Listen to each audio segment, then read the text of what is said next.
Cool. Episode Three. three. Yep. Episode 3. We had a pretty good week last week. Yeah.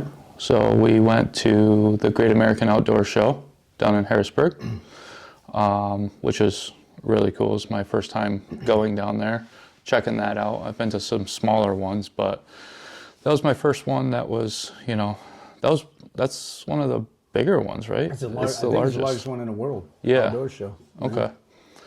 Yeah, so it was good to go check that out. I guess first and foremost, again, we always want to definitely say thank you to Flying Arrow Archery. Yeah. They're hooking us up with a very generous code, which I always put down in the description for anyone who watches. Utilize it as much as possible. Yeah. Again, you're running F5s F5s for 3D, yeah, and fire and ice for hunting. Yeah. Yep. So we definitely appreciate them, and definitely look at the description. We'll put the code up down below as well. So, but yeah, getting back to that, you've been to plenty of these in the past. So yeah, what was your outtake on this year's show? Over the years, I've been going to ATA show for a long time. I wasn't able to go this year, but and the same with the Great American Outdoor Show. I've been going at since I was young, and it's just progressively getting smaller and smaller. Less of the top brand, like in archery section is the section that I really liked. I see everything. I'm into guns and shooting, but archery's like that. My passion part of it. So I hang out in the archery area mostly.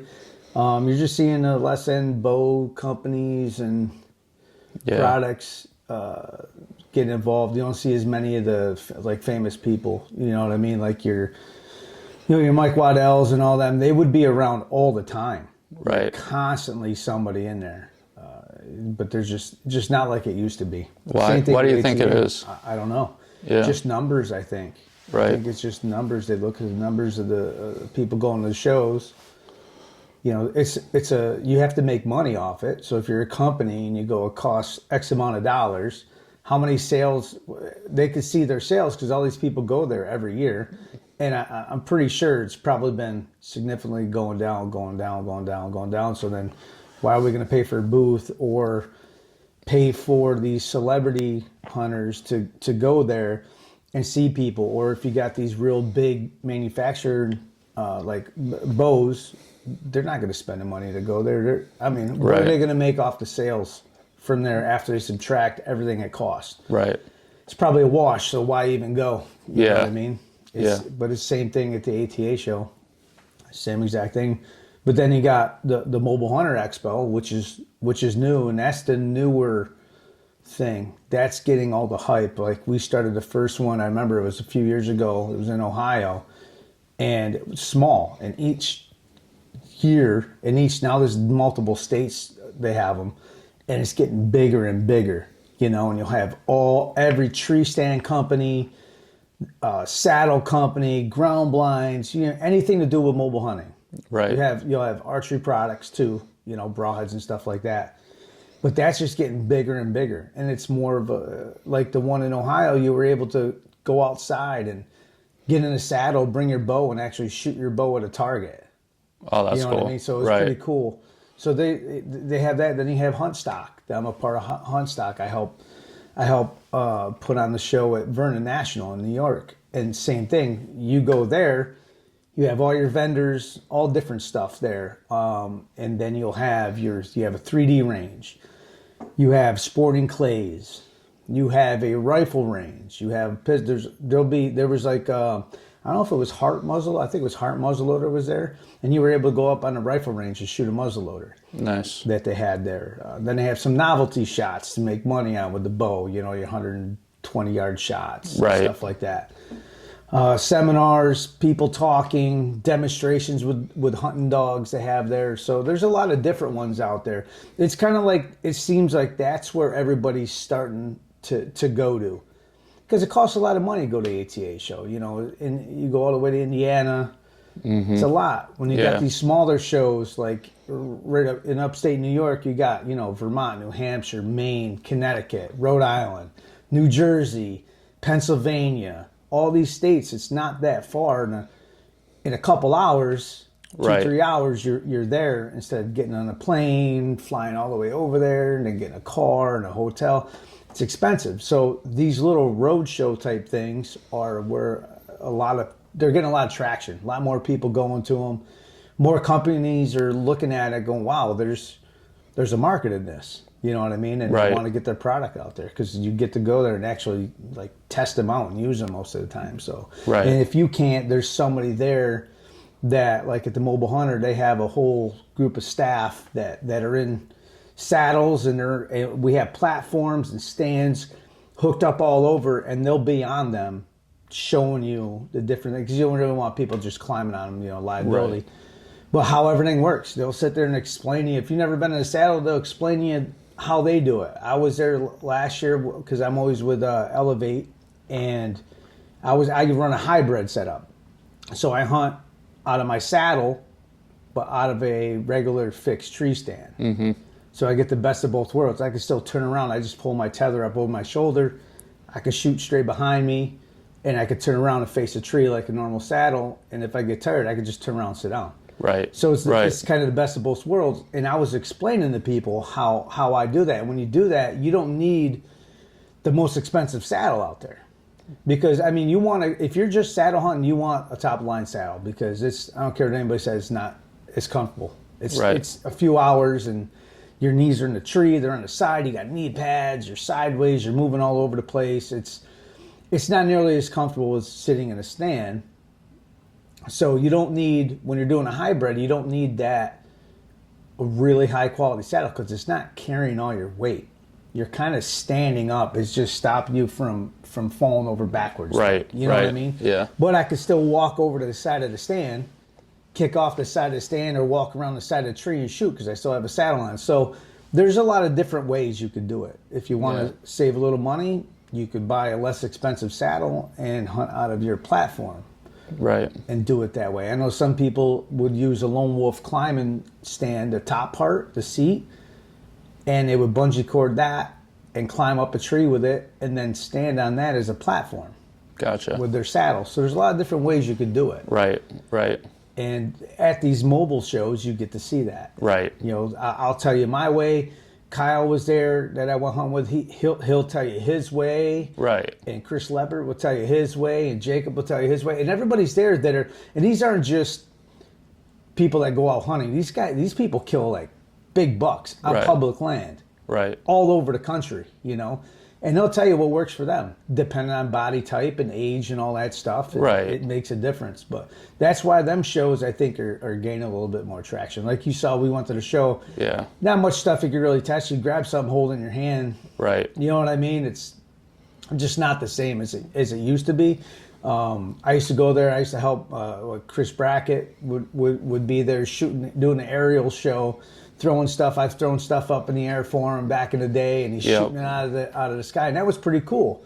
They don't do that anymore. You know, they still have like the little 3D shoot thing they have inside there, but it's not like it used to be. It just keeps getting smaller. It's kind of sad. You know what I mean? No, it was, I guess from my perspective, just going to my first one there, I was expecting more people for sure. That was the first thing I noticed. I think the first day we were there probably had the most people, and then the following day it almost seemed like it was half. But the one cool thing that I really enjoyed about it was the fact that, kind of to your point, you're walking around, you're looking at gear, you're looking at, you know, whether it's arrows, broadheads, tree stands. That's just great to do as a hunter anyway. Like, so after that, I'd encourage anybody to go there just specifically for that. Put hands on it instead of, you know, hearing what people are doing social media wise or just looking at it on the internet. Actually being able to go there and put hands on it, it's a lot different. You can actually see how it's made, feel how it's made. But more importantly, for me, and I do this no matter if it's a business outside of the hunting industry or buying products, that help me, shoot the deer that I do shoot, is understanding who's behind the product. Being able, because a lot of these companies, the owners are actually there, right? We hung out with Elevate tree stands, and they're there. They're there answering questions and talking about how they do things and their experiences and how they've designed stuff. They had Braden, who's the engineer behind it, there, so they were able to explain absolutely everything to you. And then that goes for any of the other, Latitude was there as well, and we saw Bo Martonic and Johnny Stewart were over there at what is it called? Spartan Forge. Spartan Forge, yeah. So like people who are interested, who usually use like Onyx or something along those lines, that may kind of have questions about transferring their pins to another company. They're there to help explain all that stuff. So being able to go there and utilize their expertise and their knowledge can help you better yourself as a hunter or whatever you're looking to do personally. But definitely talking to, again, I've never met Jared and Josh before. You've known them for a while now, but those two are by far the coolest dudes. Yeah, and you could ever talk to. And they're one of the companies where they're the owners, right, and creators and everything, and they're at every show. Right. It's not you go to other ones and there are people that use the product, but they didn't make it. They're not the engineer. Right. Like Brain's the engineer, and there was another guy. This is my first time seeing him, but he's another engineer that's helping design a new product, right? So they have the actual engineers there, and they're there. Because I've worked with them at the shows, at their booths. Right. I could tell you what I know about it. I can't tell you the ins and outs. And I go, hey, Braden, right, tell him about this, how many pounds it took and how they did the testing. He has videos of them just putting all these big, huge blocks on the stand and the flex of the stand, because people are like, well, the stand flexes. That's actually what you want. You want the stand to flex. And then he goes in and explains to you why, like how everything's cut right, in that right, is all for a reason. Right. How it distributes the weight and all that stuff and the strength. It's just crazy. It's way too smart. So I'm like, I'll sell the stuff. I have people come over, get them interested, and they ask a question. I'm like, you got to ask. And I'm honest. I'm like, I really don't know. Yeah. Ask him, and he'll come over and get all geeky about it and show him stats and tensile strength and stuff like that.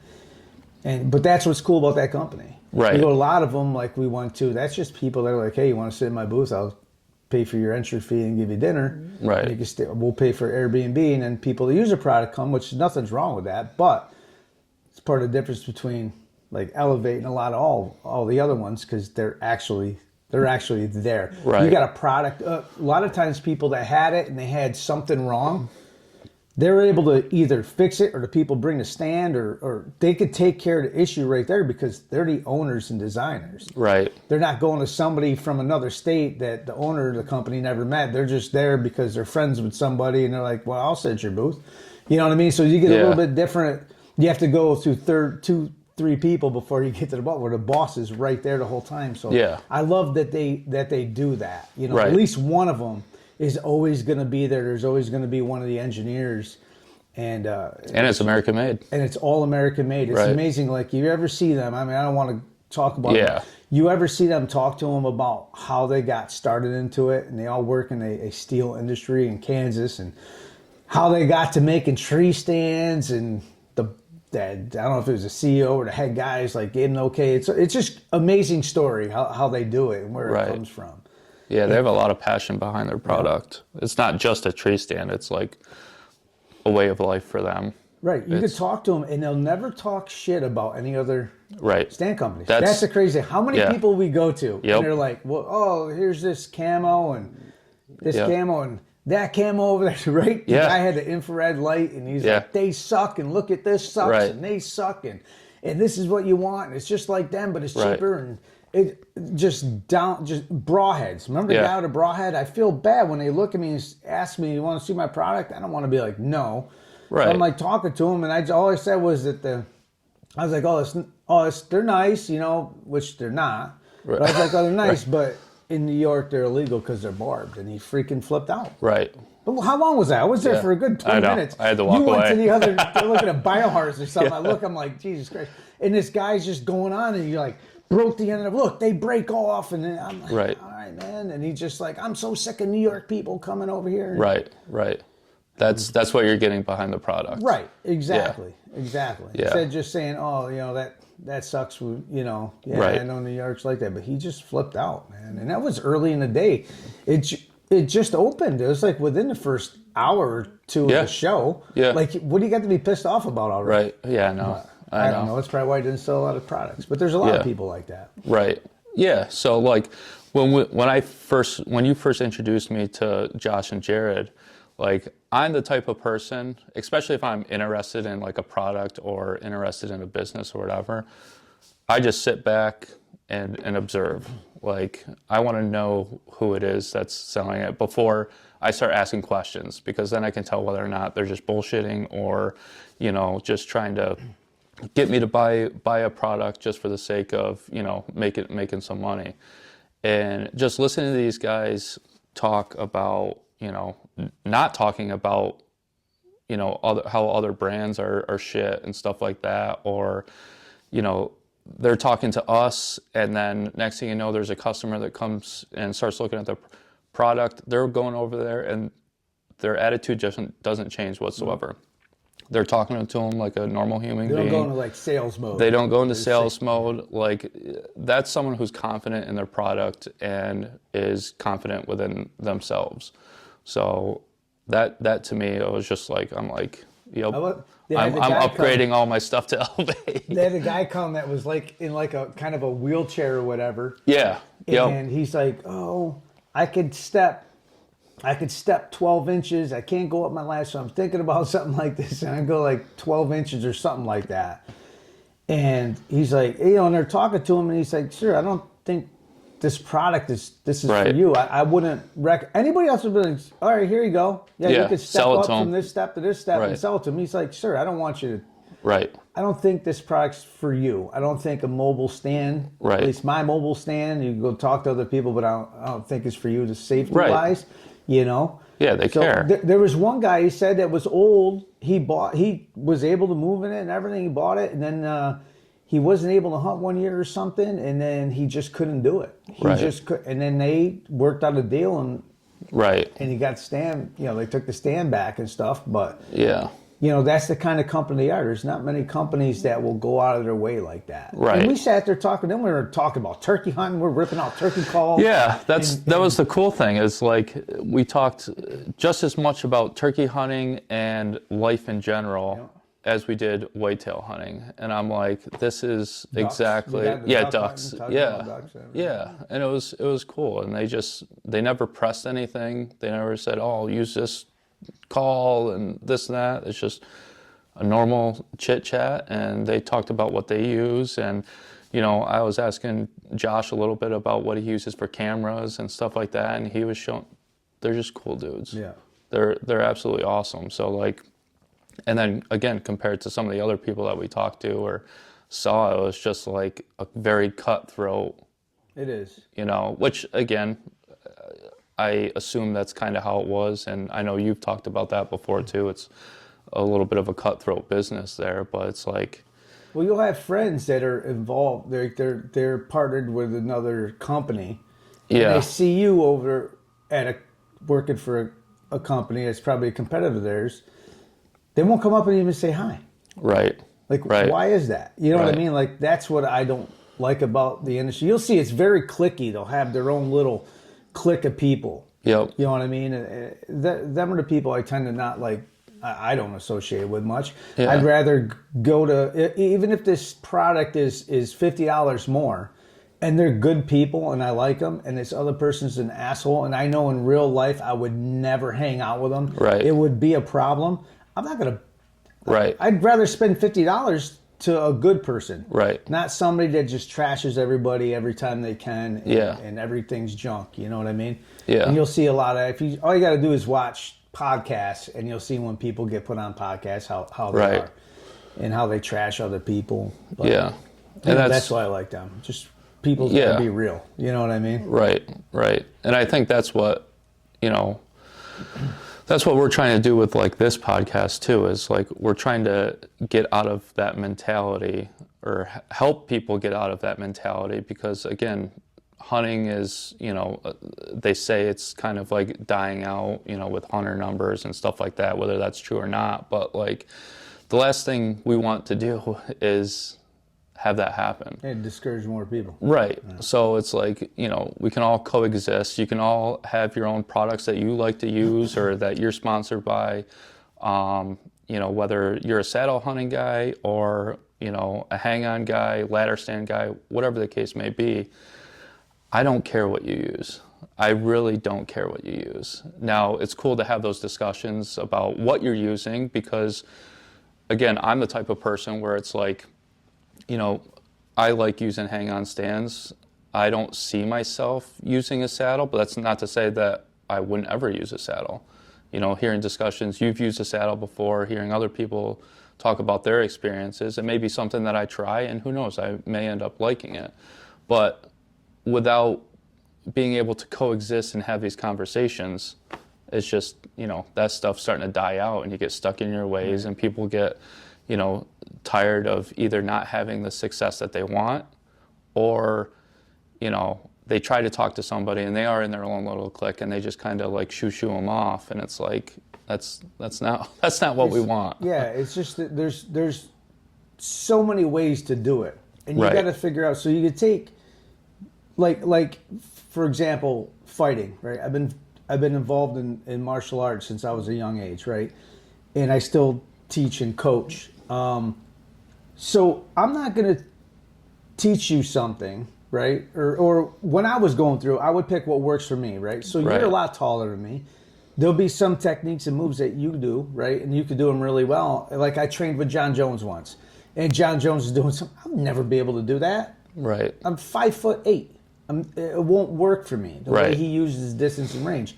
I have to do something different, right? But I'll take some of the stuff that he says and does, and then gear it towards, okay, I could use that. Same thing with hunting, right?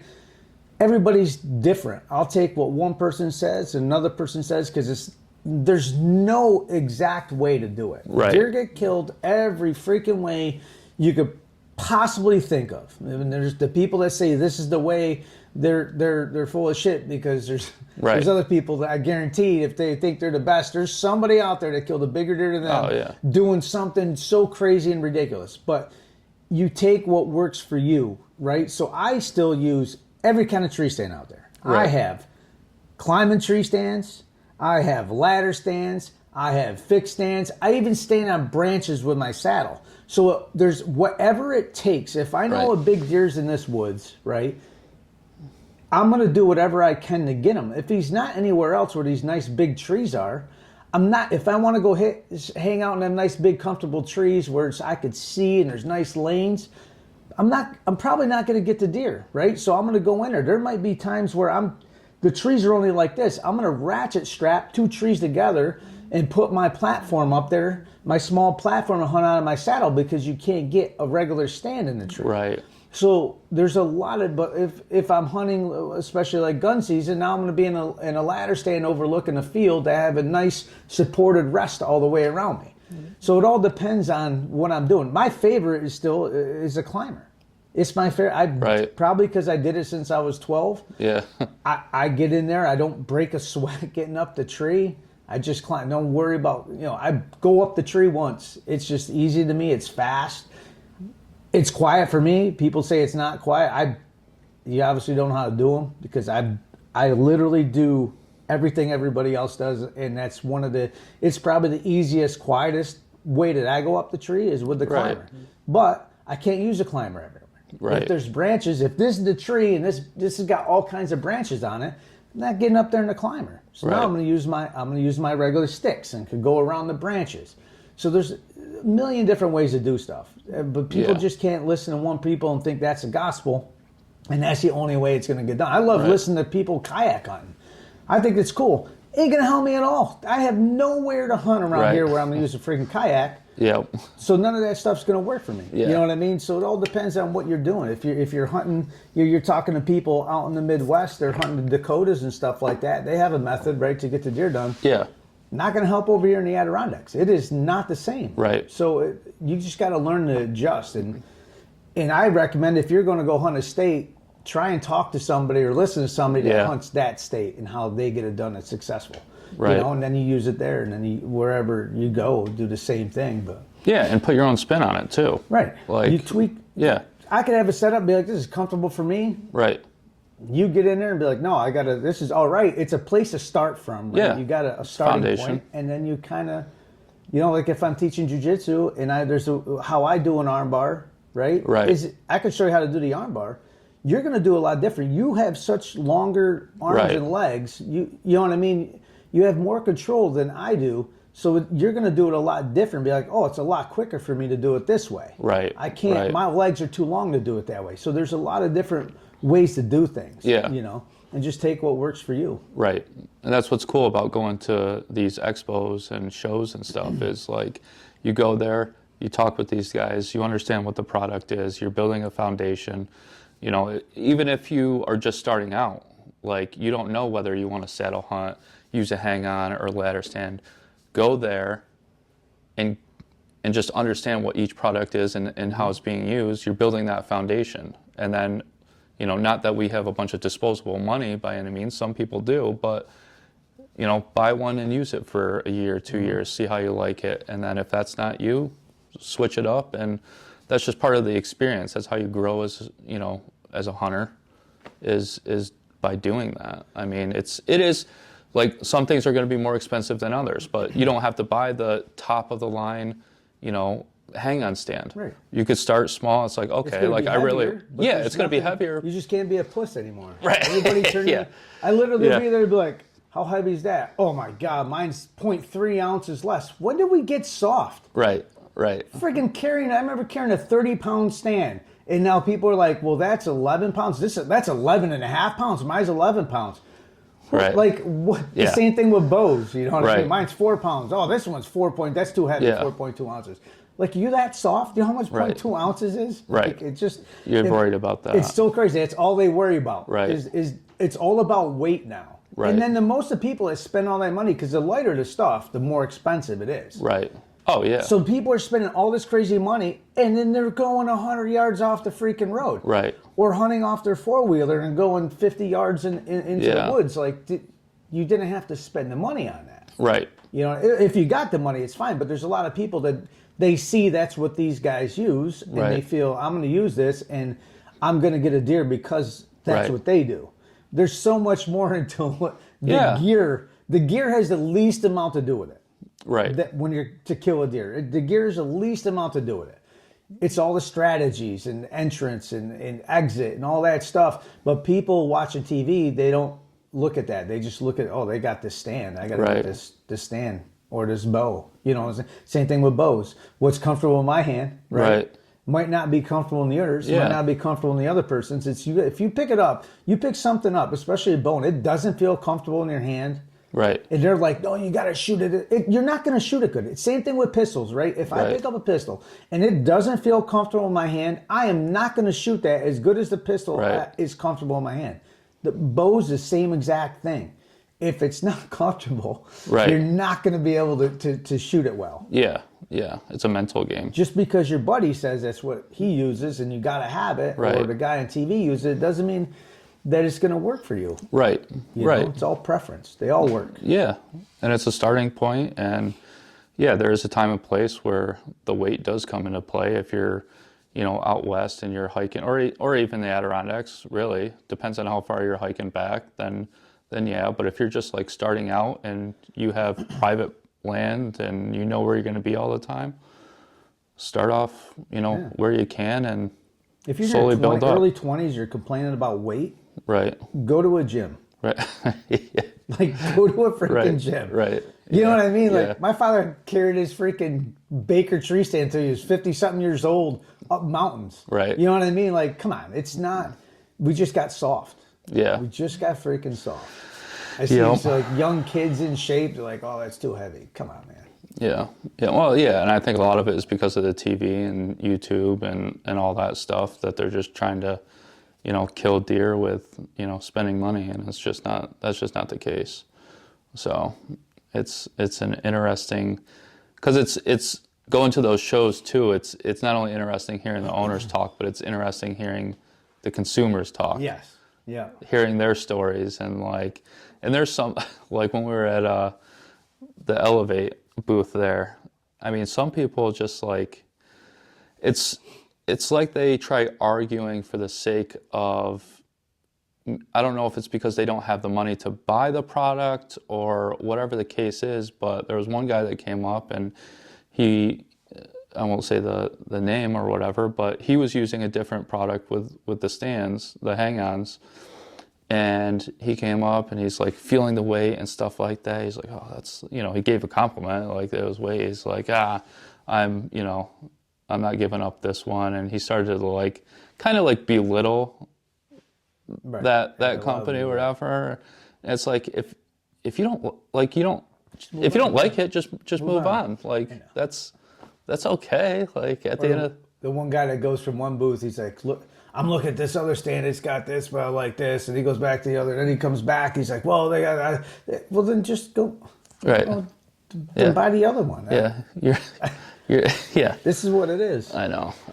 You're not. I don't know what you're. Yeah. At the end of the day, I don't know what you try to prove with that. Like you're doing it for yourself. You're not doing it for anybody else. No. Or at least that's how it should be, I guess. But and like morals are gone. That's the biggest thing. Is like morals, right? So I'm not gonna buy. Like I mentioned earlier, I'm not gonna buy if I don't like the person, right?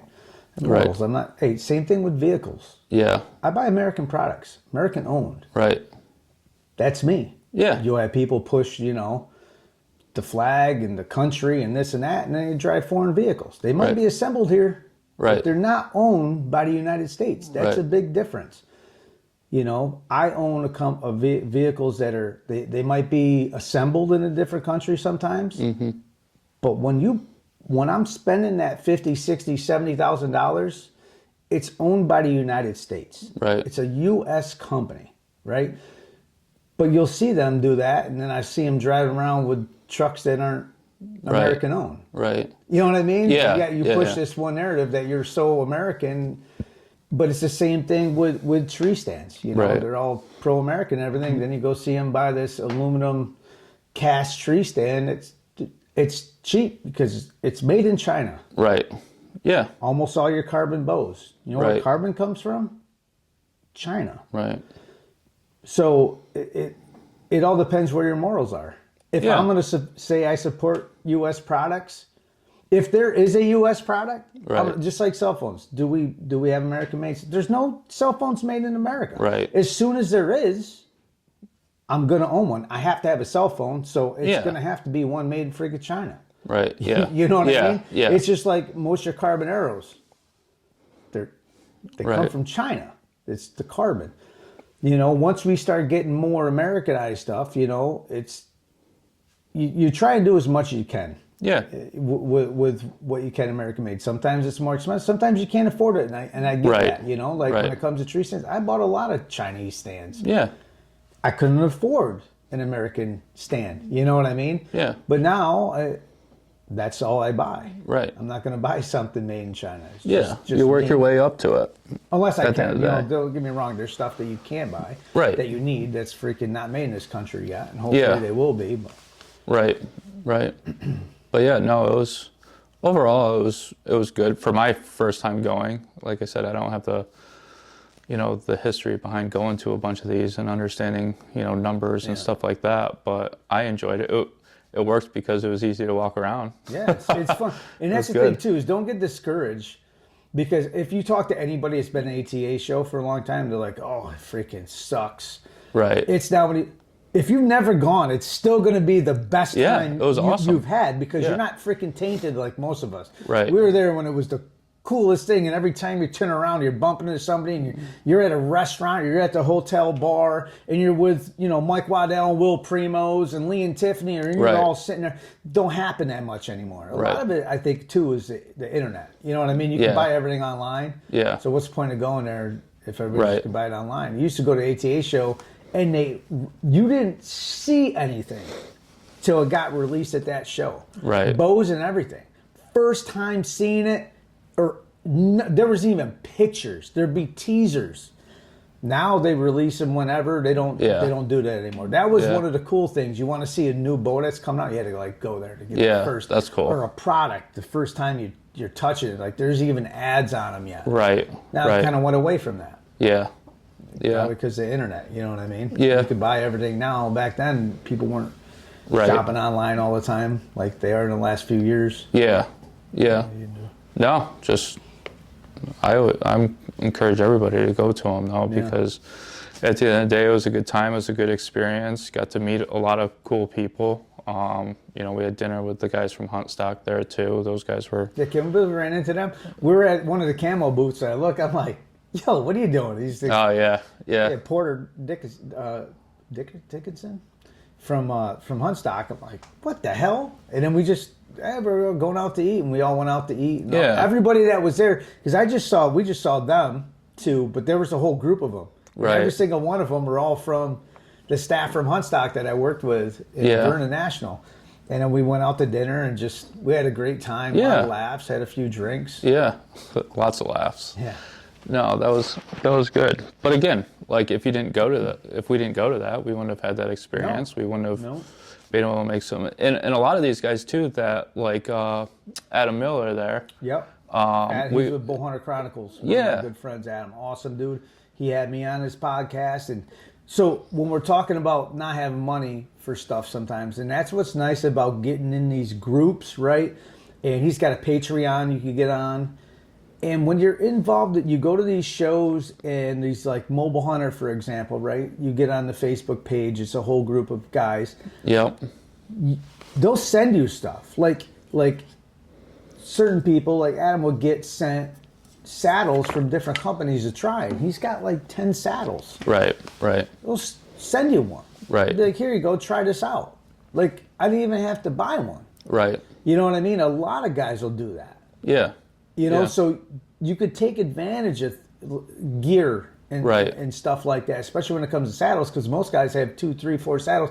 They keep buying it. It's like a bow. Some people with the saddles that are into it, they'll just keep buying the next best thing, but they still have the other ones. Right. And they'll be like, dude, I'll send you a saddle, or here, I'll sell it to you for $50, or I'll send it to you and try it out, and then you could buy your own. You know what I mean? That's another cool thing about the networking and hunting spots and going here or there. You see the people that I've gone hunting with or are going hunting with, all from this. Right. From the outdoor shows and social media. Yeah. And becoming friends. And now Kansas I'm going to. I already hunted Indiana, Ohio, Pennsylvania, all from networking. Yeah. Yep. No, absolutely. And they're not afraid to like it's not like some big secret that's out there. Like Adam talked to us about, our podcast. Yeah. Like he, asked us some of the stuff that we were using, editing, all that stuff. And, he's been obviously doing it a lot longer than we have, but he's giving us pointers. And it's not just because he does it. He's been through the trial and error. Mm-hmm. So, he's like, try this, and he's not saying like you need to do this, otherwise your podcast is going to suck type thing. But that's what's cool. If we never went there, if I didn't go there, or whatever, we wouldn't have even had that conversation. And now, we can reach out to him anytime that we want and ask those questions. I mean, you've been friends with him for a while anyway, but that's what's cool about it. So if you are thinking about, whether it's starting a podcast or utilizing a certain product, go to these things. Yeah. Like ask questions, because most of the time I would say, there's decent people in there, and if they're not decent people, you're gonna know. Right. The first time I talk to them. Yeah, right off the bat. Good. First few minutes, I could tell. Like, of course, my job, like that's what it's about, is reading people. Yep. And within a couple of minutes, I could be like, I like this person, or they're full of shit, whatever. Right. Yeah. Yep. So what'll be the next show? The next one will be mobile. The mobile. No, I'm sorry. We got the Sportsman's Expo at Turning Stone. Okay. Yeah. That's coming up next month. Yep. And that's we're gonna have them on. Is the guys from Off the Beaten Path, Frank Sportano and them. They're all from like my hometown area. So Yep. I've known them for a long time. Yep. And so look them up too, Off the Beaten Path. So we're gonna have them on.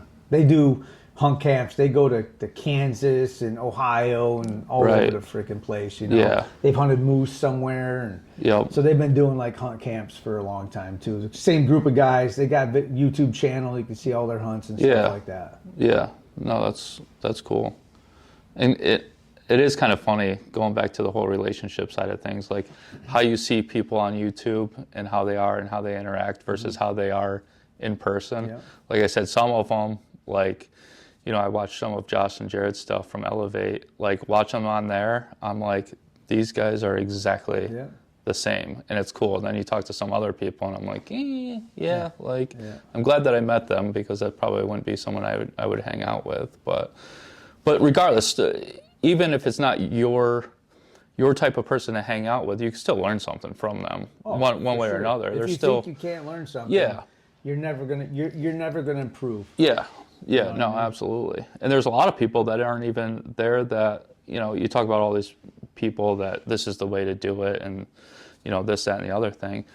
How many 200 plus inch deer are shot that most people don't even know about? Oh yeah. I mean, there's a limited amount of people Farmer that off know. his tractor. Yeah, You know yeah, what I mean? Or some Right. honest dude is yeah, off his freaking Yep. horse and cart yeah, yeah. So, with I a mean, crossbow. right, yeah, yep. But no, it was good. It was an overall great experience for me. I'll be in Nashville next week for the NWTF thing, so that'll be my first time going to that too. So Yeah, that'll be. I wish I could go. I have a buddy who's calling in that, so we're gonna go down there and check that out for a few days.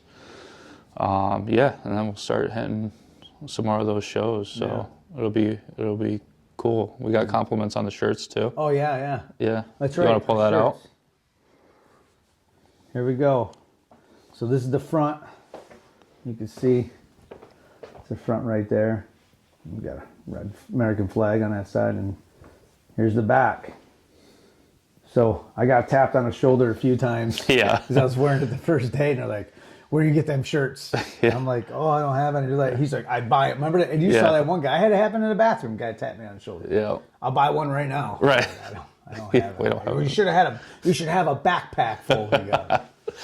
Yeah, no, it was cool. We got a lot of compliments on that, which was neat. So long sleeve shirts. Got long sleeve, short sleeve. You can get sweatshirts. You can get anything. Yeah. You know what I mean? If I was to put it in an order. Yeah. So it'd be cool to kind of get more feedback on that and see if it's something people would be interested in. And Let us know. yeah, Comment. we'll get some more stuff up and going too as we kind of go through, you know, the motions. But it's just it's a cool thing to start off and kind of get people's feedback though, for sure. Yeah, they dig they like the logo. A bunch of people like, dude, that logo's sick. Yeah. Some people, you know, they're all about the political side of things, which I get too. So hopefully that doesn't get lost in translation. As you know, as great as it is, you know, ultimately the podcast is designed to, you know, just bring people together, show people that, you know, everybody can coexist in the same industry, and keep it thriving. So Yeah. but yeah, Man. you want to get into the arrows? Oh yeah. Let me grab my bow here. Yeah, so this is my bow. This is what I ran this year. It's just a lift. And here's my arrows right here. Here, I'll do it for you. Oh, you got it here. Yeah. So this is what I use for hunting right here. This is the Fire and Ice. This is the new Sever hybrid. and I killed a couple deer with it this year, and they're fantastic. But yeah, this is the Fire and Ice. I think it's a 5mm. They're micro diameter, like 5. I'm pretty sure. Yeah, they're 5mm, not 4mm. I'm not a real geek when it comes to this stuff. Right? I shoot this. These are the Zinger Fletches right here. These are they're a little bit bigger than what I run for 3D, and I use a 3-blade on that, Nocturnal Nox, and I use a 50 grain titanium insert from MFJJ at Podium Archery. That's where I ordered those. And Gotcha. it goes in pretty far. It's like probably that long. So the longer they go in, the better you want, because you'll see some, they only go in about that far. And if it's an angled shot, you'll see when you're shooting 3D, if you hit like the far shots, you hit that. There's some of them have like a rod that goes up the shoulder. Yeah, yeah. Especially when you get into real big targets, and you hit that, it'll snap off. Because it doesn't have much material, right? So it'll just snap like that. And the longer it goes in the shaft, the stronger it is. More rigid, yeah. More rigid, right? Sideways. Yep. So that's what I run right there. And then for 3D, I run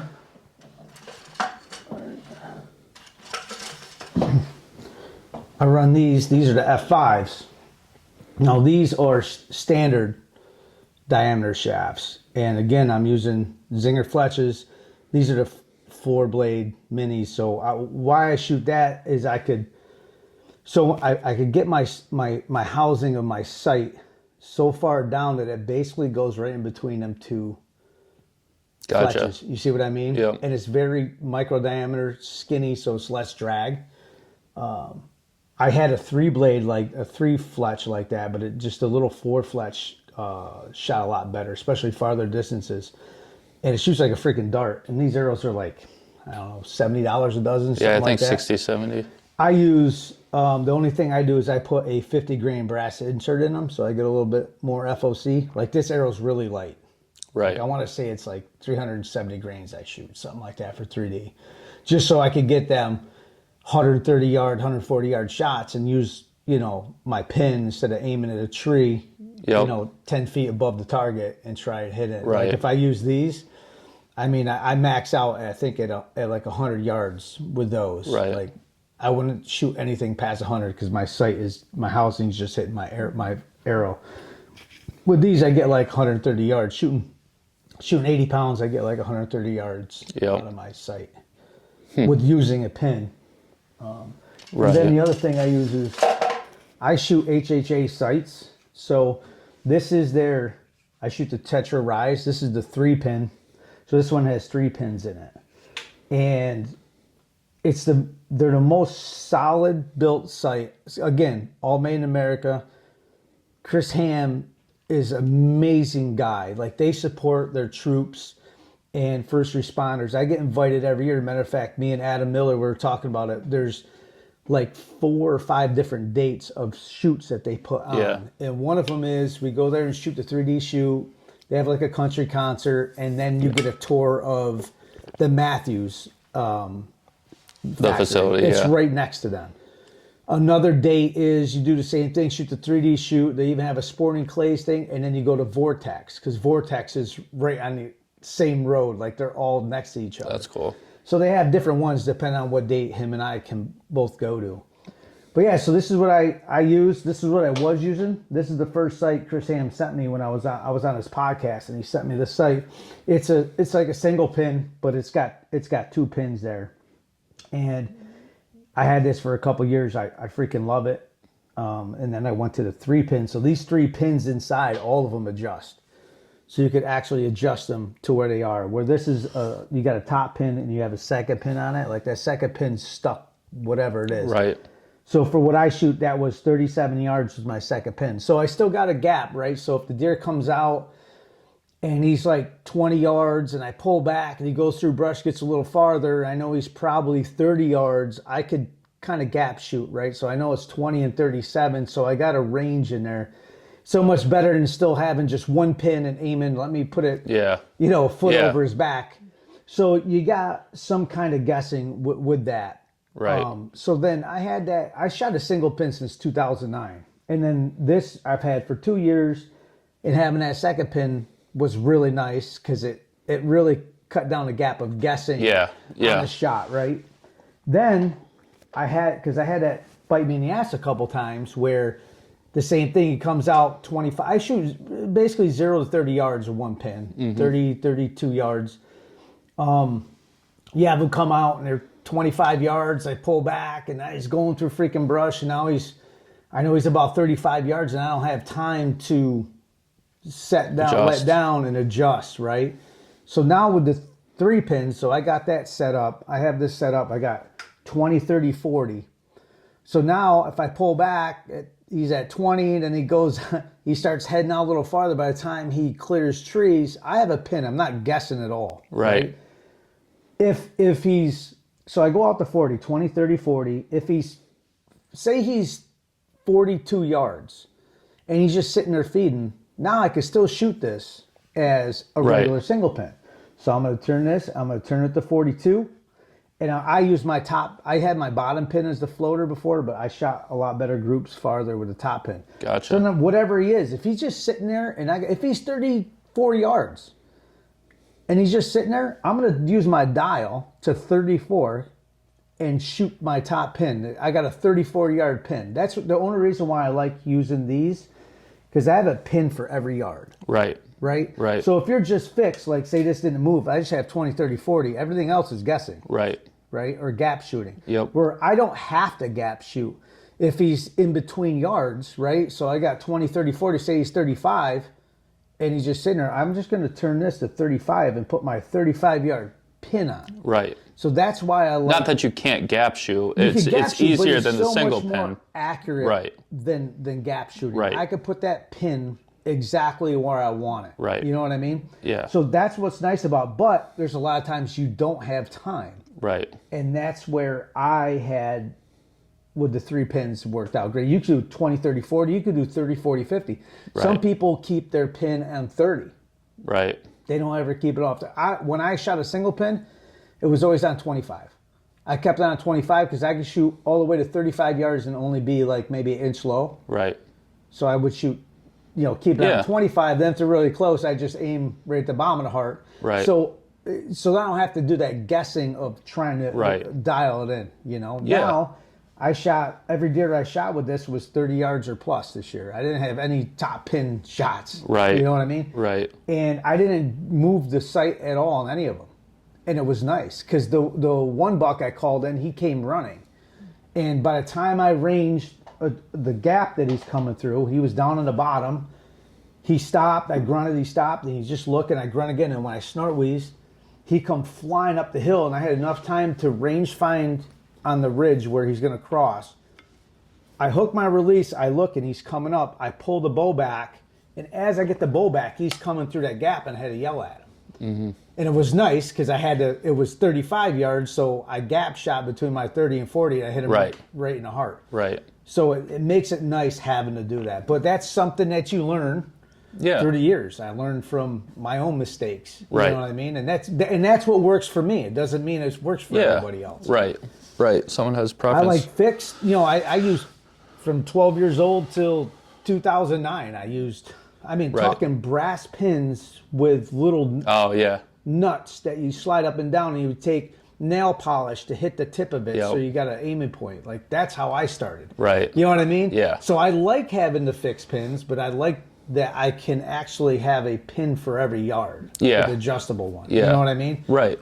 So, and then that's the best of both worlds. And they have a couple more new ones coming out this year. But and then the other thing, what I like about the Tetra Rise, here's a cool point. So this wheel right here that has all my yardage on them. Yep. So I loosen this screw up right here. This wheel pops right off. So I have in my pouch, I have 3 of them.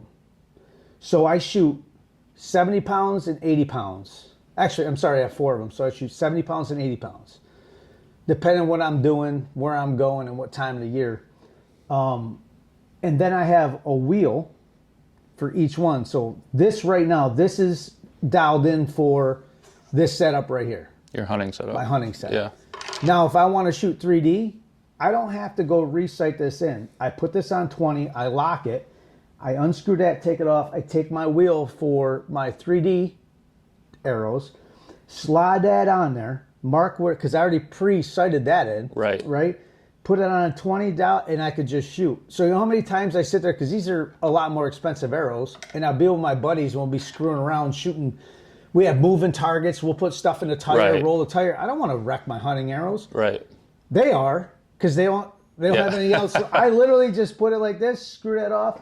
I always have my 3D arrows in my case, and I just put that wheel on, and now I'm shooting my 3D arrows. Right. Because I've gone to 3D shoots during hunting season.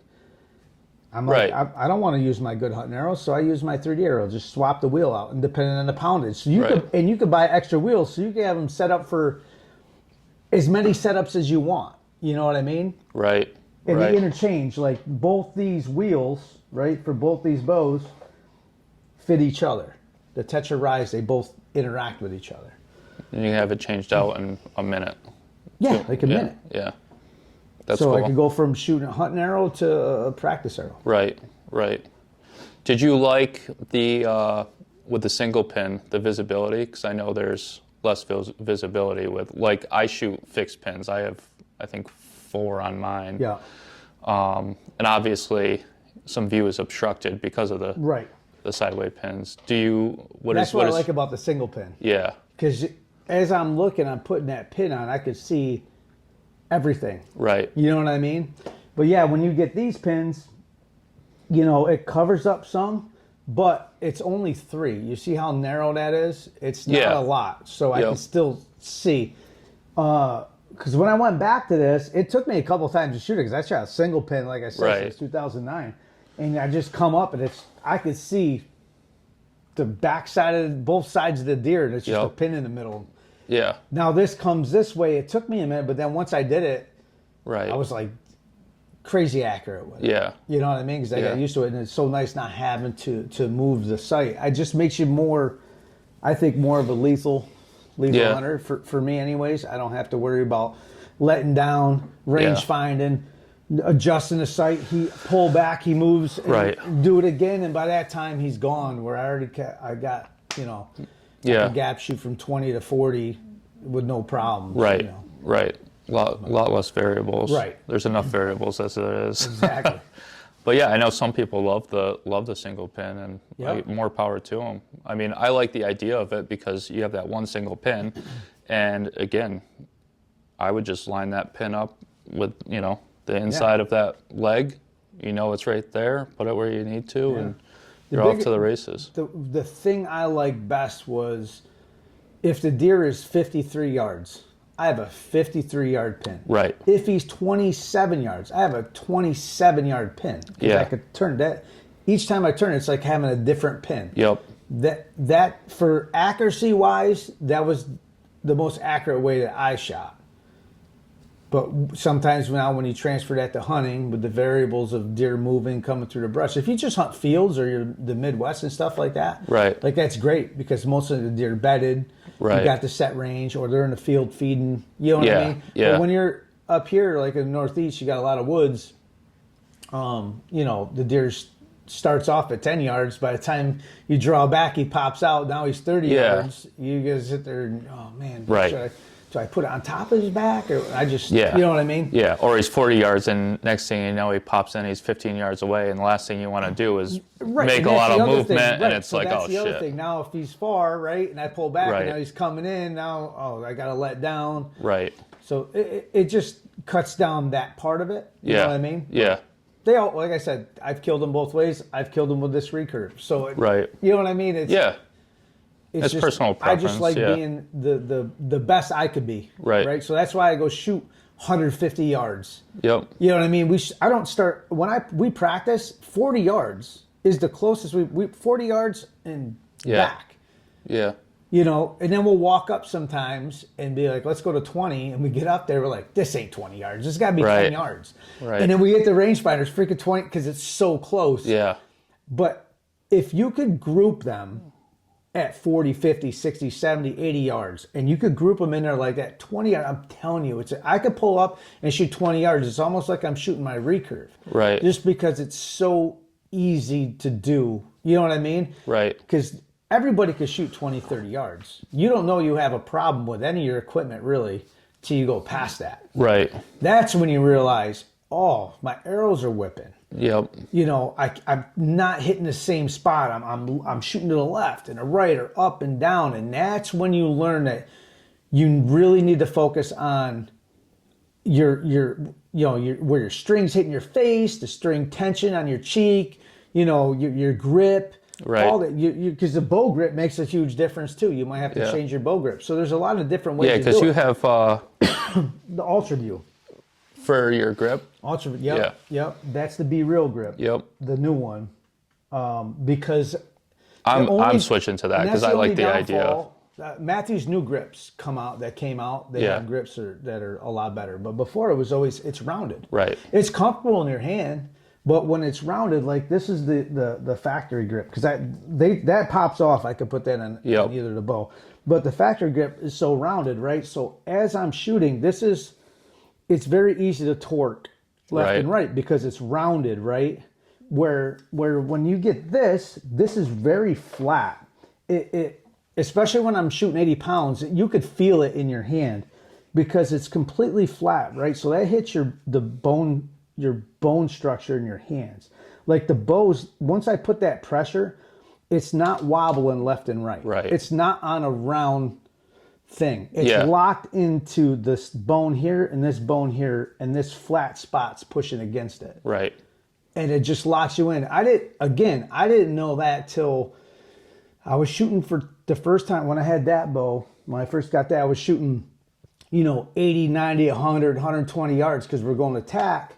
That I would up and down perfect, but freaking I'll shoot say 4 or 5 arrows, one will be to the left. Right. Then the next group, one will be to the right, and then next group, one will be to the left. They're all there, but there's always this one floater, and it's never up and down. It's left or right, and that's all in the grip. Once I change the grip, they're all going right there because I'm not getting that torque. Yeah. It's not moving in my hand. Right. Yeah. It's kind of just like shooting a gun on a nice steady vice, right? Compared to just something that is like something where it's just rounded, right? Yeah, it's flat. Yep. So it just works. That's what worked for me, and my groups got a lot tighter like that. Yeah, I'm definitely gonna get one of them and try it out because that's my thing. As soon as 30 yards and out, you could start seeing a little bit of the left and right thing. So, and I'm sure some of it, I mean, it's probably not the only thing, but some of it contributes to that because I can almost, when you first mentioned that to me, you can almost feel it at that point. So, especially you get back, you're like, oh shit. Because if I'll once in a while I'll shoot. This is my backup bow. I'll shoot it without putting it because that grip, like I said, if this bow broke, I could just throw that grip on it. Right. But I'll shoot with that grip. I'm like, oh, it feels so freaking weird. It's right. all, I can feel it as I'm pulling this because it's round. Right. And a lot of bow companies make that round. Yeah. Because it's comfortable to fit in that groove, but you don't want that. You want something that's going to lock in. Sturdy. And it's not going to wobble around. Yeah. And then again, I'm sure there's plenty of other factors. There's my fletchings and my Z7 there. That's the first bow I ever got from Matthews. Yep. That one, you see that custom grip? A guy made that for me. It's the same thing. That's that custom wood grip. It's just like that. It's completely square in the back. Yeah. Yep. They called it back then. It was like the torqueless grip. That's what they call it because it takes the torque out of shots. Yep. Yeah. And what's cool about it is, again, like you said, you can customize pretty much anything on there to fit your style. Or if like some people don't really care about it, as long as they can shoot and kill a deer, like that's good enough for them. Like me, I always try to I'm a fiddler. Like I like to fiddle around with stuff. Like even this year, like I'm gonna do my own arrows and just start playing around with it to see, how much of a difference that makes. It may not make much of a difference, or it may be something noticeable, but especially we listen to Waddell and T-Bone on their podcast, and T-Bone's a fanatic about arrows, and I listen to Levi Morgan putting his stuff together, and JJ, all them guys. Yeah, and it's cool just kind of hear about it, even with the helical, and the smaller diameter you get, the less helical you put on your vanes and stuff like that. They're someone like Levi Morgan, he shoot professional for what he's a phenomenal shooter, so that may mean more to him than like an average hunter. Yeah. But again, I'm a fiddler. I like to kind of fine tune and mess around with that stuff. So those are things I'm going to kind of play around with. But that's a big thing when it comes to the difference between target and hunting. Like Right. target, they want a nice light arrow. Yep. Right. It's not about the flight. It don't Right. matter as long as that arrow hits that spot all the time. Now what happens is when you have an arrow, right? Right. I have this arrow. So you could shoot 20 to 30 yards and that arrow's hitting perfect. But the porpoising of the arrow, the stiffness, a lot of people don't know. They just go, oh, my bow is 60 pounds at this draw length. I should shoot this size right. arrow. And then you go, oh, you know what? I want to throw that 50 grain insert on and I want to put a 125 grain head. Now you just changed the whole thing, Yep. right? Now you need a stiffer arrow because as this is going, the heavier the weight that's up here, your arrow's going to flex more, Yep. right? So this is what you don't want. So now when your arrow's going through the air, it's flexing. So that's what causes deflection. People think, oh, this head's junk. It's your arrow's not right the majority of the time. Right. So if this is a deer and this is porpoising, right, and it hits and it's in a porpoise and it starts going like this, you're gonna get a whip. Right. You're gonna get a whip. That arrow's not gonna go. It's not driving straight, right? It's like you hammering a nail and you hit the edge of it and it kicks it to the side, right? It's the Right. same concept. The stiffer this is, as this hits, it's going to drive straight. If Right. you have porpoise in here, or because as this hits, this is going to flex because you're hitting something, Right. right? Yeah. And if your arrow's not stiff enough, it's going to bend. And as it starts going in, this is going to want to come back and it's Yep. doing this. And the head's doing this inside. Right.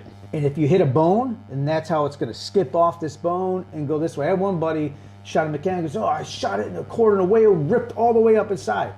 Your arrow's so underspined that it was porpoising like this as a hit, and it whipped right out the side. It never penetrated. Right. So it's hard to have a too stiff an arrow. I like stiff arrows. Right. You know what I mean? If you're buying an arrow and it's right at the minimum, you know what I mean? Yeah. I like to go stiffer. Yep. That's me. That's what I do because it's hard to you could tune that. Right. If it's really, really stiff, I could add more weight to it. Right. And it's going to make it less stiff. If Yeah. your arrow's not stiff already, as soon as you add components to it, you're changing the integrity of the arrow. You Right. need a stiffer shaft. And it depends what you're hunting too. You know what I mean? Yeah. But Yeah. for 3D, I shoot a freaking light. I don't give a shit about that. I'm Right. shooting foam. Right. Right? As long as I it want hits it light yeah. and fast to get my distance, especially attack, to clear branches, because you'll see people shooting heavy, heavy arrows. And I'm sitting there, and there's hundreds of arrows in the trees because they don't think about the arc, right? So that target is 70 yards in the woods. You know, at 30 yards, your arrow is probably 10, 12 feet above the Right. target.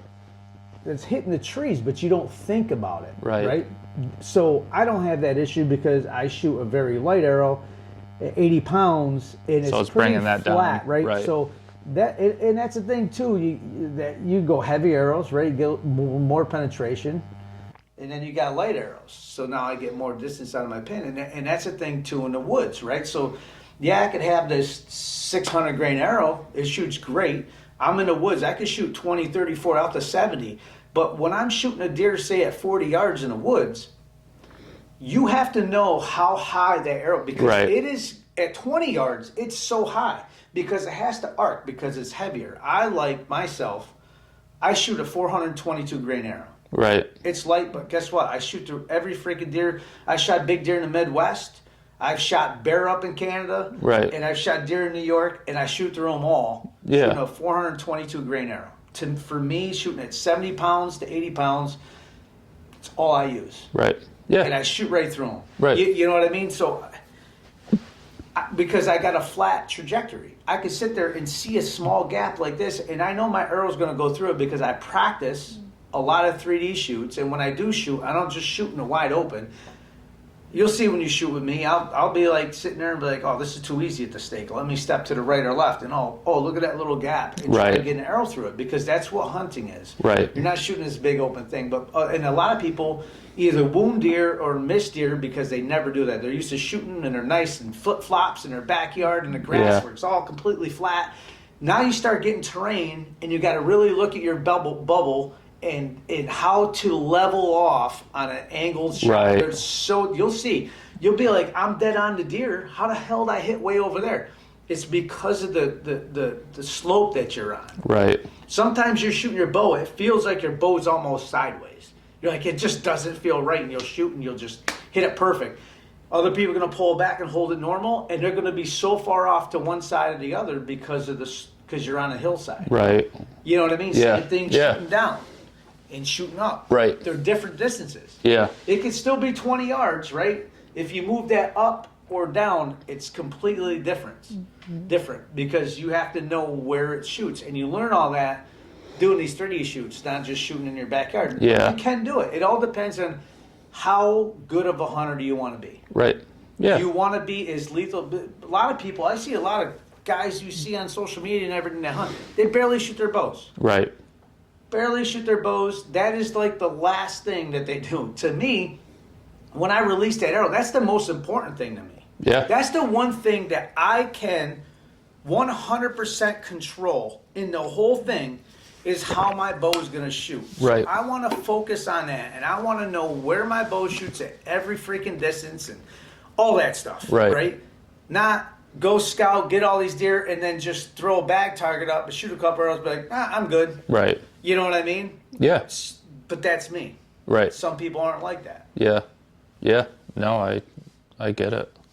What's the feather?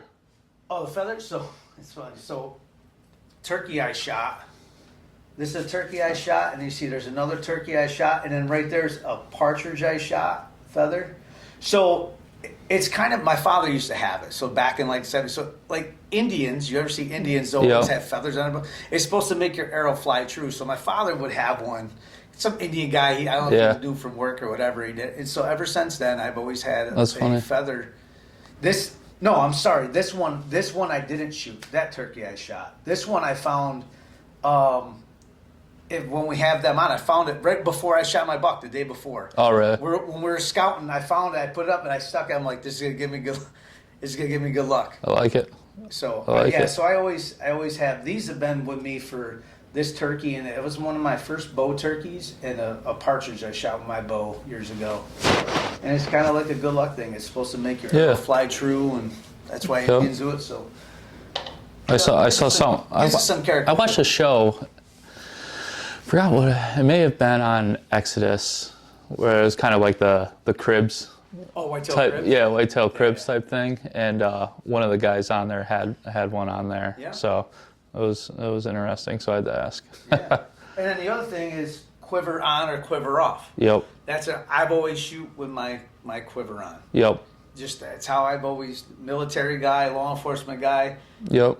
You fight how you train how you fight, right? So if there's any chance that I'm going to shoot with my quiver on, right, I'm going to shoot with my quiver on all the time. Yeah. Right. Yep. If I'm walking in, we all carry our quiver on our bows, and I'm walking in, and there's a 150-inch deer standing there in these 40 yards. We're all shooting at it. Right. But I know where I shoot at 40 yards with my freaking quiver on my bow. Right. I don't know why people take it off. I don't know when that started. I mean, if you look at like Mike Waddell and Bill Jordan and Will Primos and Chris Bracken, all these big killers, they all leave their quivers on their bows. Right. So I go to shoots. You'll see me with this exact setup, because these are my arrows, my hunting arrows, all the same weight. This is how many I carry, and I'll have this on a 3D shoot the whole time. Shooting different arrows, but these are always in my quiver, because this is the weight of the bow.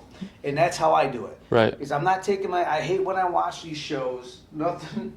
It bothers me when they shoot this deer and they hit a little back and he runs like, 10, 15 yards. He's standing there and he's hunched up and they're like, trying to find their arrows. Trying to get their arrow, and they finally get it. I would have shot the thing 3 times. Right. Shoot the deer. You know what I mean? when I go gun hunting, I don't put one bull in the gun. I'm going to hide the rest in the tree. Right. You know what I mean? So I don't know why we started doing it. Like, oh, it shoots. I'm telling you right now, I've done this with a ton of people. We'll go shoot 20. If your farthest you shoot is 30 yards, we'll shoot 20 and 30 with the quiver on and off. You're shooting the same. Right. You're still hitting the deer in the kill zone. You know what I mean? When you're walking this spot, you see the deer. Are you taking the quiver off? Right. I don't, you know what I mean? It's just my thought. It's like a superstitious. Some people are, I guess. I don't know. It's a mental thing. You know how many friends do it? I'm like, do you shoot with your quiver on? No. Why? I don't know. Yeah. Because they see it on TV. I swear to God, I've asked 3 of my friends to take the quiver off, and they couldn't give me a reason why other than that's what they see. Right. Right. I don't know. Now, if I'm in the Midwest and I'm on open plains, right. because now that does hit, right? It's like a kite. If the more arrows I have in there, maybe. Right. Maybe, but For the most part. sleep is on? Right. You know what I mean? Right, yeah. Dudley, they all keep their quiver on. There's a reason why they're not just taking them off. So I don't know, but it just became, that's another thing, it became a thing. But if you take your quiver off, then practice with, don't shoot with it on. But I know there's going to be times I would shoot with my quiver on, so I might as well do it all the time. Yeah. Just my thought. Makes sense. Yeah. I don't have to worry about my arrows. I know where my next shot is, and within 10 seconds, I have an arrow on and drawing back and shooting again. Right. Right. I literally will do that at the target. Shoot, grab another arrow, put it on, and shoot. Right. Because I know how quick I could get a second shot. Yeah. And then we could take somebody and you could put your quiver in the tree. Right. Shoot one shot, and we'll see how long it takes you to shoot the next shot. It's all about time. If you get another second to shoot it, shoot it. Right. And the other thing, people that shoot it, they get a good shot, and the deer runs 10 yards, just stand there, and they're just looking at it. Shoot the friggin' thing again. Right. I'm not letting a deer suffer. I've shot him 2-3 times. Right. That's just me. I'm not going to sit there. I don't care. I'll buy another arrow. You know what I mean? Yeah. Right. What are you going to do? Yeah. Everybody's different, but that's just how I am. Everybody's different. Yeah. Do what you want to do. These are just, suggestions. Yeah. You could do. No, absolutely. Absolutely. No, I'm always looking to figure out if I need to do anything, because again, I'm not 100% shooter by any means, so I'm always looking for little things that I can change, whether it's, positioning of my bow, or, maybe it is switching up arrows as far as, figuring out a better FOC or veins and all this and that. So again, that's just how I operate, where it's just like I like to kind of fiddle around with that, and ultimately at the end of the day, if I can shoot good at 30-40 yards and effectively kill a deer, that's what I'm going to do. That's the biggest thing. It's like, yeah, you won't notice anything really till you get past 40. Right. You know what I mean? When it comes to FOC and all that stuff. Right. People think they do. You don't really notice it. So I started getting into like long distance shooting. And I was like, oh, I thought I knew everything. I've won so many shoots, shooting up to the 40 yards. Yeah. You know what I mean? And all of a sudden I'm like, wait, this is what happens at 60, 70, 80. Not that we're going to shoot that far. Right. I want my arrow flying the best it can, because if it's shooting off there, that means my arrow's doing something, probably porpoising or whipping or whatever. That's what causes deflection in your shot. Right. Now that arrow's doing whatever when it hits the target. Yep. If it's going this way or this way, it's not going straight. Right. Because it's doing something in the air, right? And that's when you notice it. You don't notice it 20, 30 yards. Yeah. And at the end of the day, like you said, like it doesn't matter at a foam target. But you got to think beyond that. Like if you're out there shooting a deer, like you want to be as ethical as possible and precise as possible. So that's the stuff that you got to think about. Yeah. So cool, awesome, man. What else? Anything else going on? No. That's about it, really. Yeah. Nothing else. Everyone healthy in the family right now? Yeah. Volleyball tournament this weekend. I had Cage Wars MMA fights. We had 2 fighters from my gym. I was in the corner, and they both won. Nice. Both finishes. Awesome. And so that's pretty cool. Good. This summer will be with George St. Pierre's coming. I'll be training with GSP a little bit. Yep. He's at 5Es, right? He's going Eddie 5Es, Yep, I'm going to be there. Nice. Yeah, that'll be good. Yeah, so there's a lot of different people come. I just had John Fitch. If everybody remembers John Fitch from back in the day, we just trained. He was just at our gym recently. We trained with him. Before that was Kaz Zagano. We get a bunch of people. Yeah. I've trained with so many over the years. Now I don't fight anymore. I just, Right. teach and coach. Yeah. But it's fun. I That's still get cool. out there and spar. I still do jujitsu. I don't roll as hard as I used to because my knees. Right. My knees I've been wrestling since I was 5. So Yeah. my knees are a little shot, but I still do it. Stand up sparring. I do kickboxing all the time. Like that don't hurt my knees. Yeah. Just sometimes my face. Right. Right. But my shins. Yeah. Other than that, no. That's it. Just keep healthy. Yeah. That's it. Yeah, that sickness has been running through everybody lately. So knock on wood. I really don't get sick, man. Yeah. Ever since the vitamins I take and Yep. and going to the gym and working out all the time and in the diet. Yeah. I just don't. It's. I'm not kidding you. Knock on wood. It's been 2001's probably the last time I got sick. Yeah. And I changed while COVID happened. I changed a lot of stuff. Right. I never had Yeah. COVID. Everybody else has around me, all my coworkers, family, Yep. kids.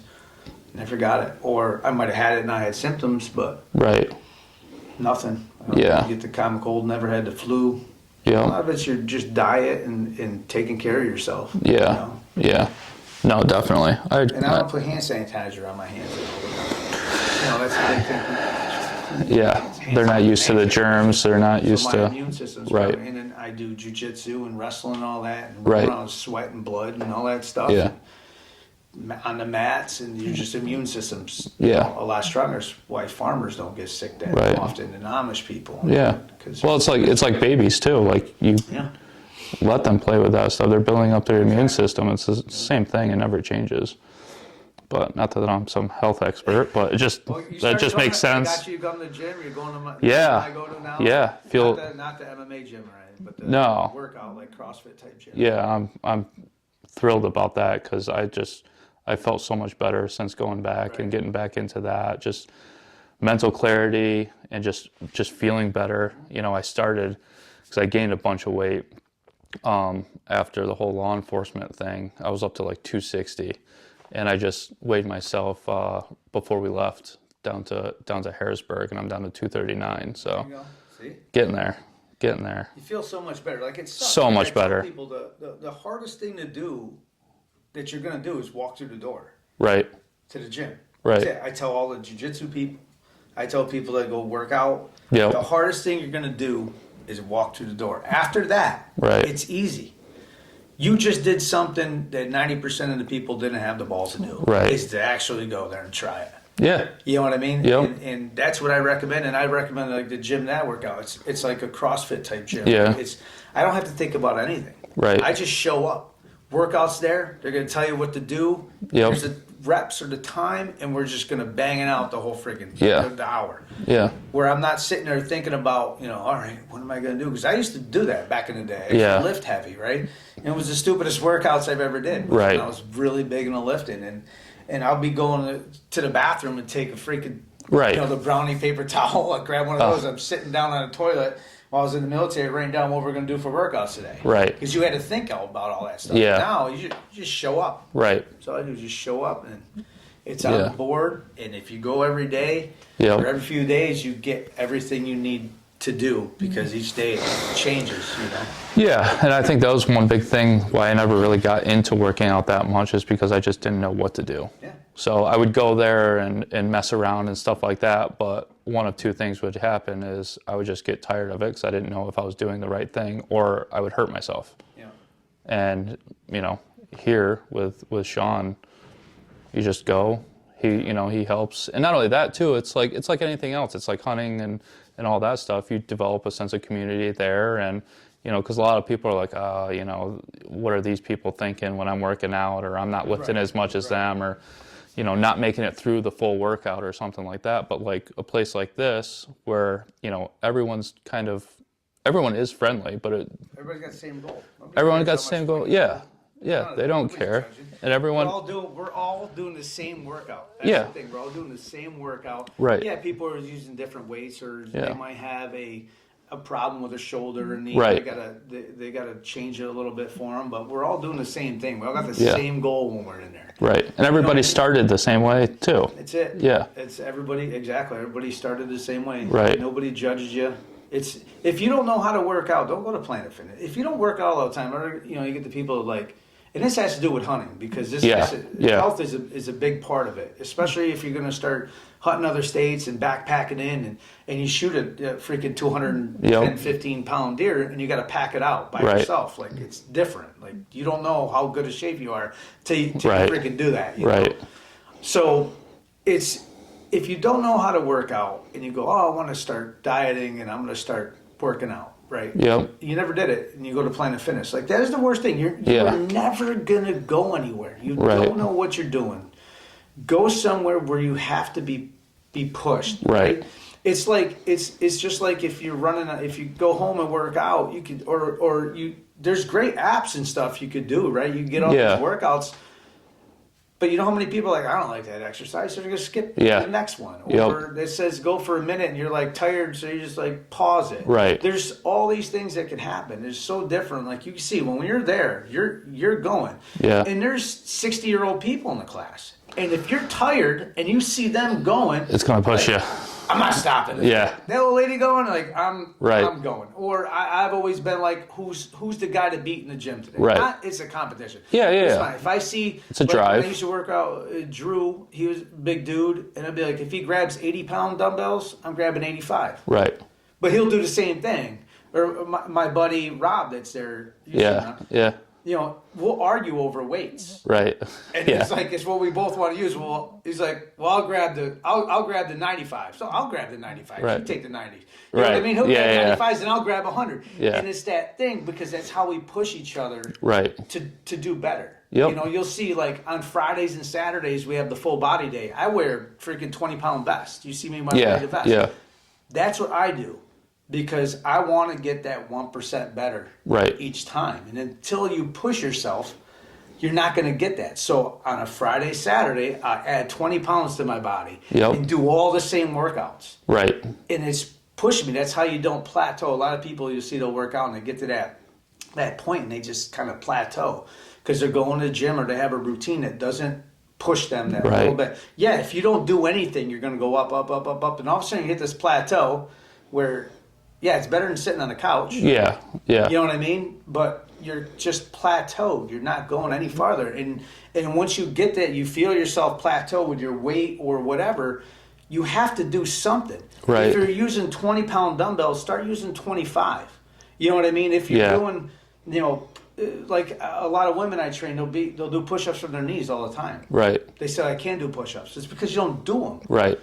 Do as many, even if it's 2 on your feet. And we're doing 20 push-ups. Even if you could get 2, do 2 normal ones, and then go to your knees. Right.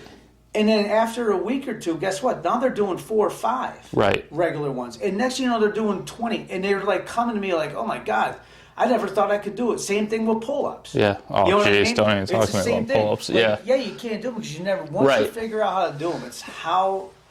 Everybody wants to pull their arms, right? It's once you learn how to use your back, right, and how to actually do it, it become easier. Yep. But same thing, you use bands. You have bands you could step on, right, to help assist you. You know, don't go right to the thickest band. You'll see me tell people, like, start with a less band and do as many as you can till you go to fail. Then, if you still have time left, now put your foot in the heavier one, heavier band. It's going to help you more and get some more. But if you just keep going to that light band, you're never going to progress. Right? You're never going to get. You're saying that you're just going to plateau. Yeah. But it's the same thing with hunting. It's the same thing. Right. If you don't push yourself, you don't go, oh, let me walk a little farther, or let me. You know what? Everybody hunts down this way.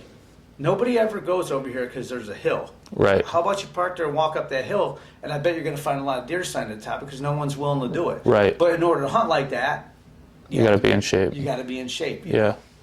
Yeah. All goes hand in hand. Oh yeah, no, absolutely. That's why I honestly push myself now, is because of that. Like, I just want to, like, oh my God, we shot that doe this year on my property, and even just that doe. It wasn't like a huge doe, but it wasn't like a super small one either. But lugging that thing up that hill, I'm like, what the hell am I doing? Like, I am so out of shape right now. And then I ended up talking with you afterwards. I'm like, I can't do this anymore. I gotta get to the gym. So you know where I brought you, the muzzleloader, all the way back there in the back of the field. I shot one the last day of actual muzzleloader, and then we had the extra season. You came with me, but I shot one there. I had the sled. There was Yeah. I had the sled in a deer cart, but I'm gonna drag it out. I had my harness in the back, and I freaking drug the deer out. I could have went and got it; would have been easier, but it was like a workout. I'm like, Right. Freaking dragging this deer out, and that's a long ways. Yeah, to the truck. it's a long ways. And then lifting Yeah. it up in the back of the truck. Right. The truck's lifted. Right. So it's a pain in the ass to get it up there. Yeah. Yep. But cool. No, awesome. We'll wrap this up, and T-shirts. Let us know about if you want T-shirts. yeah, let us know about T-shirts. If also too, like if you've been going to some of these shows too and no longer go, it'd be cool to like know why you don't go anymore too. Because again, like as we get more involved with some of these shows, and you've already been involved, it's good to give feedback to these guys so that way they can make changes if they need to. I mean, sometimes they can't, based on where they are or, geographical location, but it's cool to give that feedback, because I know with like whether it's Hunt Stock or anyone else that's at these shows, they're like, they're kind of questioning. They don't really know. So give feedback. If you do like the shows too, tell us why you like the shows. Shows, YouTube channels, other podcasts. Yeah. Let us know. Yeah, for sure. So cool. Yeah, so we'll have the Sportsman Show. We'll put something out about that. Hopefully we'll have the Frank and them from Off the Beaten Path. It's right at Turning Stone Casino. It's a Sportsman Show. It's pretty good. Yep. No, I'm excited to go check that out. For that. It'll be fun. Yeah. We got stuff for the kids, stuff for the whole family. It's not Right. just hunting. But. Yeah, and that's what's cool about the show that we went to down in Harrisburg too. Like, what a great opportunity for kids to go check out. I mean, they had the jump for the dogs and stuff like that. Like, it's cool. I think they have that at the casino too. Nice. Yeah. So. Rock climbing. Right. Like foam, like Nerf bows and things like that. And that's how the kids get into it. They little things like that. They go watching that, and then next thing you know, they're with mom or dad checking out some bows, or meet somebody that they just kind of click with, and they start getting into it. They start asking questions. So.